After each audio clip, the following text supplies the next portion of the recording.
बिहार की नीतीश सरकार ने शिक्षकों को अजीब फरमान सुनाया है। फरमान यह है कि अब से उन्हें पढ़ाने के साथ साथ शराब की तस्करी भी रोकनी होगी। बाकायदा इसका आदेश जारी हुआ है और आदेश देखकर शिक्षक हैरान परेशान हैं। पहले से ही शिक्षकों पर राज्य सरकार ने कई जिम्मेदारियां दे रखी हैं। बोरा बेचने से लेकर शौच की निगरानी तक का जिम्मा शिक्षकों को दे दिया गया है। अब नए आदेश को लेकर सियासत हो रही है। बिहार सरकार ने साफ कर दिया है कि पत्र में कोई संशोधन नहीं होगा। बिहार में नीतीश सरकार अवैध शराब के धंधे पर लगाम नहीं लगा पा रही है। अब बिहार सरकार ने इसका भी तोड़ निकाल लिया है। अब शराबबंदी रोकने की जिम्मेदारी शिक्षकों की होगी, उन शिक्षकों की जिनको बिहार तो छोड़िए पूरे देश में बड़ी बड़ी जिम्मेदारी सौंपी जाती है। यही फैसला बिहार सरकार ने लिया है, लेकिन निर्देश के बाद इस पर विवाद शुरू हो गया है। ये तो जो पहले से अपील है एक तरह से उसी का रेट किया गया है, इसमें कोई नई बात नहीं है। दरअसल शराब माफियाओं को काबू करने के लिए मजबूत कंधे और दमदार जिगर वालों की जरूरत है। तो सरकार को सबसे ज्यादा मजबूत कंधा शिक्षकों का मिला है, लेकिन शिक्षक इससे इत्तेफाक नहीं रखते हैं। शराब की आपूर्ति करने वालों की सूचना मद्य निषेध विभाग के मोबाइल नंबर पर देने संबंधी जो आदेश आज अपर मुख्य सचिव शिक्षा विभाग ने जारी किया है, हम सरकार से उसे रद्द करने की मांग करते हैं। यह काम शिक्षकों का नहीं है, यह काम पुलिस का है। शिक्षकों का काम विद्यालयों में पढ़ाना लिखाना, परीक्षा लेना, मूल्यांकन करना आदि है। यह जो आदेश आज जारी किया गया है, इसमें शिक्षकों की जान को खतरा है, इसलिए सरकार इसे अविलंब वापस ले या इसे रद्द करे। टीचर का काम है विद्यार्थी को पढ़ाना, न कि ये देखना कि कौन शराब पी रहा है पड़ोसी, कौन शराब बेच रहा है, कौन क्या कर रहा है, ये टीचर का काम नहीं है। अब जरा फरमान को भी जान लीजिए।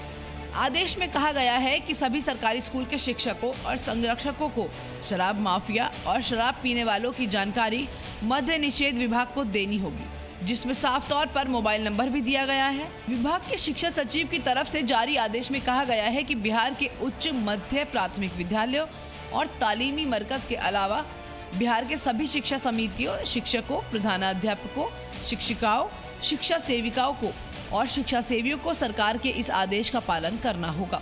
इसके बाद तो इस फरमान पर सियासत भी शुरू हो गई है। सवाल उठने लगे हैं कि सरकार ये क्या कर रही है। अब राज्य के शिक्षक गुरुजी पाठशाला नहीं मधुशाला में नजर आएंगे, वो खोज करेंगे, तलाश करेंगे शराबियों की। तो ये अविलंब नीतीश सरकार को ये तुगलकी और बेतुका फरमान वापस लेना चाहिए। शराबबंदी के नाम पर नाटक और नौटंकी कर रही है सरकार, ये बंद होना चाहिए। बिहार में पहले ही कई टीचर भारी दबाव में काम कर रहे हैं, जिन्हें क्वारंटीन सेंटर की निगरानी, मतगणना, पशुगणना, जनगणना का जिम्मेदारी मिली हुई है। अब शराबबंदी की ये नई जिम्मेदारी भी दे दी गई है, जिसने शिक्षकों में बेचैनी पैदा कर दी है।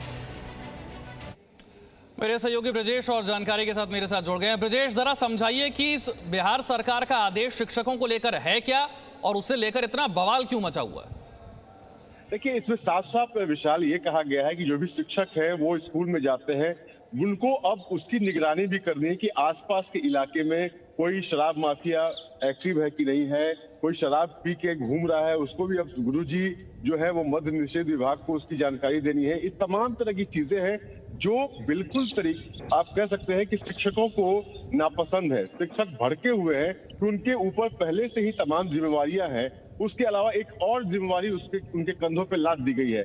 देखिए, एक तरीके से आप मान सकते हैं कि जो शिक्षक ये कह रहे हैं कि जब पुलिस शराबबंदी को नहीं रोक पा रही है क्योंकि उसके पास पावर है, उसके पास उस तरीके से सारा सिस्टम है, वो जब नहीं रोक पा रही है, तो जब जो शिक्षक है उनकी क्या औकात है इस शराबबंदी को रोकने की। क्योंकि देखिए, कभी भी आप कोई भी इलाके में शिक्षक जो है या फिर माफियाओं के खिलाफ अगर इंफॉर्मेशन देते हैं, निश्चित रूप से आप आज के डेट में देखिए विशाल, लगभग 20,000 करोड़ सालाना का ये पैरेलल इकोनॉमी बिहार में खड़ी हो गई है।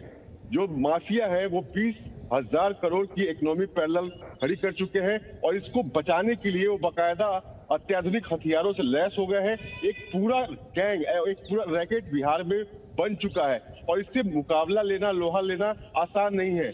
जब पुलिस के अधिकारी और पुलिस के लोग, जो उत्पाद विभाग के लोग जब रेड मारने जाते हैं, उन पर जब हमला होता है, वैसे ऐसी कई घटनाएं हो चुकी है बिहार में। जब रेड टीम जाती है छापा मारने के लिए, वो बाकायदा वहां पे हमला होता है, कई लोग घायल हो चुके हैं।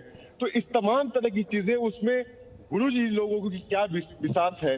तो ये साफ साफ शिक्षकों का कहना है कि इस तुगलकी फरमान को वापस लिया जाए, क्योंकि वो उस काबिल नहीं है। और शराब माफिया जितने तरीके से एक्टिव है और जितने मजबूत हो चुके हैं, हथियारों के साथ हो या फिर लोगों के साथ हो, उनसे गुरुजी लोग मुकाबला नहीं कर सकते हैं। क्योंकि जब यही जो आदेश है जिसे लेकर बवाल मचा हुआ है, इसकी वजह क्या है ये समझा दिया ब्रजेश आपने। बहुत बहुत शुक्रिया इस जानकारी के लिए। Presenting B News app available on Google Play and App Store. Download it now.